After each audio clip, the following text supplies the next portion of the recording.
Et c'est reparti pour un nouveau coup de main pour l'emploi avec vous, Jérôme Laverny. Bonjour Jérôme. Bonjour Benjamin. On parlait automobile, ça tombe bien après Pierre Chasseret. Cette fois-ci, on parle bien du GNFA qui est avec nous. On va rejoindre dans un instant le Groupement national pour la formation automobile puisqu'on va parler de formation. Avec des filières en alternance qui sont ô combien intéressantes et ô combien précieuses pour nos auditeurs, parce que pas forcément très connues de nos jeunes auditeurs et peut-être et sans doute de leurs parents. Et on en parle en l'occurrence avec la présidente du Groupement national pour la formation automobile, Virginie de Pierrepont. Bonjour. Bonjour. Et bienvenue sur Sud Radio pour parler un peu des recrutements que vous avez actuellement d'alternants pour les concessions automobiles. Expliquez-nous un petit peu où vous en êtes justement à ce niveau-là.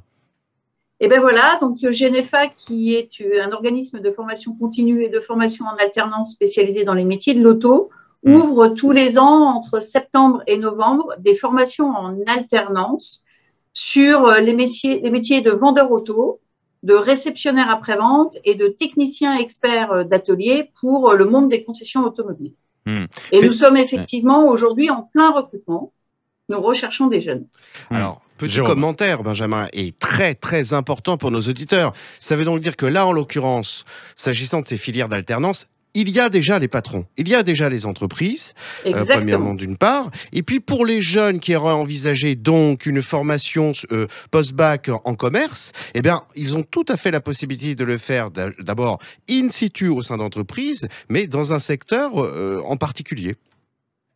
Exactement. Exactement. Donc nous recrutons aujourd'hui des gens qui ont des diplômes entre bac et bac plus 2, qui aiment le commerce, qui aiment l'automobile.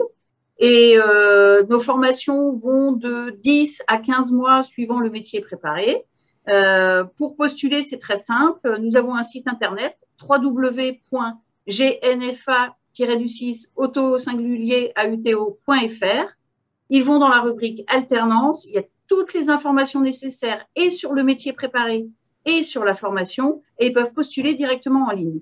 Aujourd'hui, nous avons pas loin de 800 demandes d'entreprises pour des formations de vendeurs auto. Ah oui, énorme. Ouais, énorme, c'est beaucoup. Ah oui, et 150-200 demandes pour les postes de réceptionnaire après-vente. D'accord. Et alors, faut le préciser aussi sur des métiers, quand on parle automobile, c'est vrai que c'est pas forcément les métiers les plus connus, donc c'est important aussi d'en parler pour nos auditeurs qui ont des enfants, des petits-enfants. C'est vrai que voilà, c'est des métiers où ça recrute et qui sont peut-être un peu moins visibles, mais où il y a de l'avenir, quoi.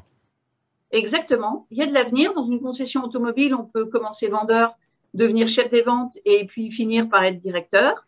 Dans la partie après-vente, être réceptionnaire après-vente, accueillir les clients, devenir chef après-vente et puis finir peut-être aussi directeur. Donc, ce sont vraiment c'est un secteur d'activité qui recrute, dans lequel il y a des évolutions possibles. Les formations et nos formations sont réalisées sur tout le territoire national. Alors, pour préciser mon propos liminaire, ça veut donc dire que pour un jeune auditeur qui envisageait de faire un BTS NDRC, MCO, ils comprendront. Bref, un BTS mais nous, on comprend pas. Oui, allez-y, précisez. Avec des activités commerciales, en fait, pour dire les choses rapidement. Voilà. Ils ont tout à fait la possibilité. Et précipitez-vous sur le site du GNFA, parce qu'en l'occurrence, ces postes en alternance concernent l'intégralité pratiquement du territoire. Tout à fait. Et on dépasse 90% d'insertion à la fin de la formation en CDI dans la branche des services de l'auto. Ouais. Donc, ce sont vraiment des formations... Ouais. Qui ont vocation ils seront embauchés derrière. Voilà, je ne peux pas dire mieux. Ce sont des fins de cursus, c'est complètement opérationnel, donc derrière, les patrons les embauchent. Bah oui, et puis ils embauchent, et puis ils ont besoin, donc j'imagine qu'au niveau des rémunérations aussi, ça suit, quoi, non ? Ils essayent d'accompagner, en tout cas du mieux possible. Donc, soit en contrat d'apprentissage, soit en contrat de pro, suivant l'âge du jeune. Bien sûr. Ouais. Effectivement, c'est une alternative au BTS que vous avez cité. Et pour autant, quelqu'un qui finirait en ce moment un de ces BTS et qui ne saurait pas ce qu'il a envie de faire et que l'automobile tente, franchement, c'est une formation de 11 à 12 mois. 11 à 12 mois supplémentaires de formation spécifique sur le commerce automobile. Ouais. Avec un emploi à la clé, je pense que ça vaut la peine. Bien sûr. Ouais. Et donc, direction pour les auditeurs qui sont intéressés, le site internet du GNFA, le Groupement national pour la formation automobile. Merci beaucoup Virginie de Pierrepont, présidente donc du GNFA, d'avoir été avec nous ce matin sur Sud Radio. Et très belle journée à vous. Merci à vous, à bientôt. À bonne bientôt. Très belle journée. Et merci à vous également, Jérôme Laverny. Nous, on se retrouve très vite, dès demain sur Sud Dès Radio. demain, Benjamin. À demain. Au revoir.